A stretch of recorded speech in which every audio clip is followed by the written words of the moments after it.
senile in his old age. He's become so addicted to order. His anointing is disappearing. You're the man. You're the three musketeers here. You're the man. If you let it get to your weak head.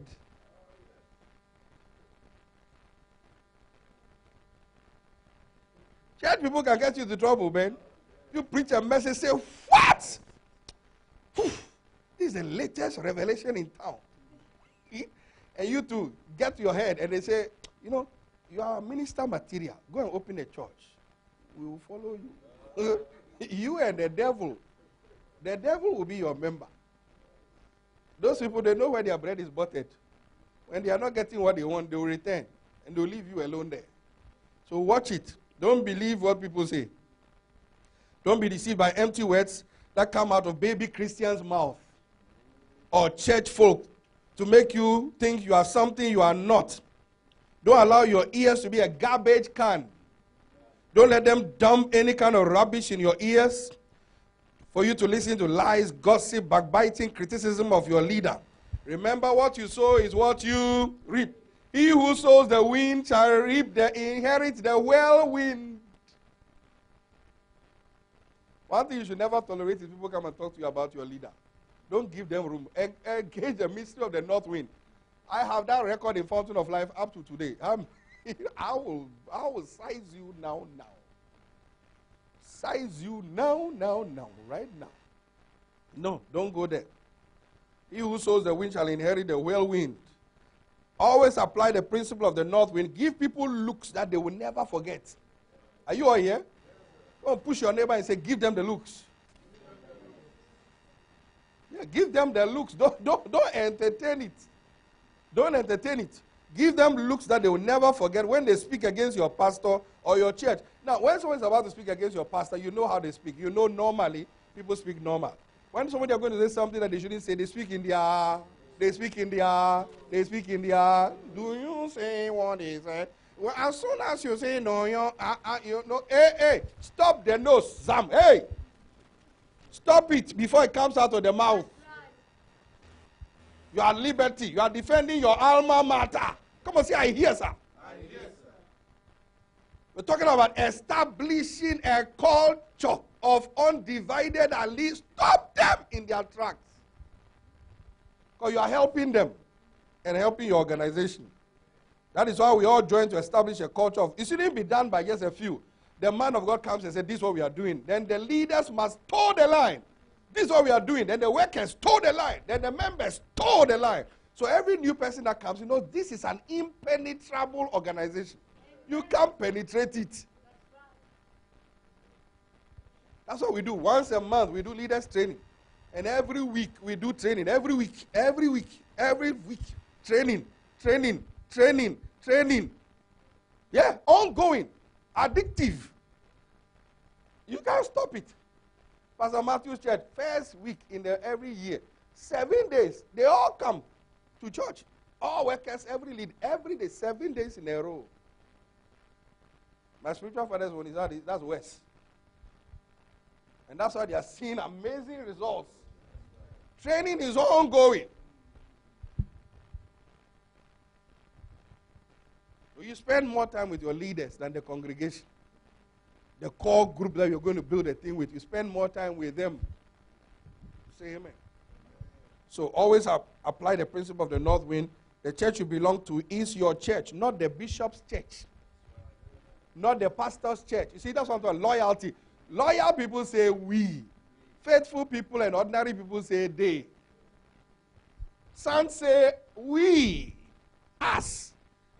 Unfaithful people say them. Any pastor who attempts to do good and follow God's orders and instructions will encounter, listen, any leader, any pastor who decides to attempt to do and follow God's orders and instructions will encounter strong, passionate, sworn, demonic, and human enemies, believers and sinners alike. And never forget that your pastor's enemies and church's enemies are your enemies too, on condition that you identify yourself as loyal and faithful to that church. Your pastor's enemies are your enemies if you believe that that is your church. Smite the shepherd. So smite your shepherd, scatter you. From Mike Murdoch's book, My Personal Dream Book, we discovered that people would be assigned by hell to distract, delay, discourage, and derail your assignment. And one thing you should never forget is that throughout your life, your association with your leader and your ministry and your church will have enemies, but according to God's infallible and unchanging word, no weapon formed against you shall ever prosper. But he said, they shall rise against you. So if they rise against your pastor, they are rising against you. So don't sit down. When things hit a church, that's when you know those who are for the church and those who are not. When crisis hits, that's where you know those who have been praising him in a good time, that when the battle gets, I can't go through this. There are some battles we don't have to fight. God promises to fight those battles for us. Like he said to Jehoshaphat, you don't need to fight in this battle. Amen? Now, remember that eventually the sworn enemies of any God-ordained pastor or church will be cut off. So if you go with them, you'll be cut off with them. Very often when an animal will bite you, it bites you from your cloth. That's an African proverb. When an ant or insect will bite you, it doesn't bite you from outside. It bites you from within. A man's enemies shall be of his own house. So when God is cutting them off, he cut those people off as well. So when you join them, you suffer with them. Psalm 55, 12 to 15 says, it was not an enemy from outside that reproached me. So if it was so, I could have borne it. Neither was it he that hated me, that magnified himself against me. But it was you, a man my equal, my own guide, my own acquaintance, my trusted friend.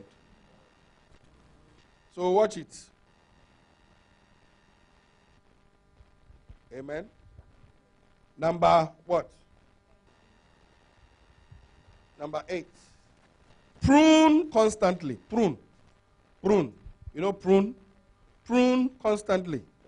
To have a culture of loyalty, we must constantly prune out disloyal elements that find their way into our midst. So when you see anything that is not helping the flock, you must deal with it quickly. If you see people going wayward, people are not tithing, you need to call them to book quickly. Don't be afraid of your leaders. They are your children. You are part of your children. You have a response. If they don't tithe, they are not hurting the organization. They are hurting themselves. Because very soon they'll be coming to you with all kinds of diseases that are catching them.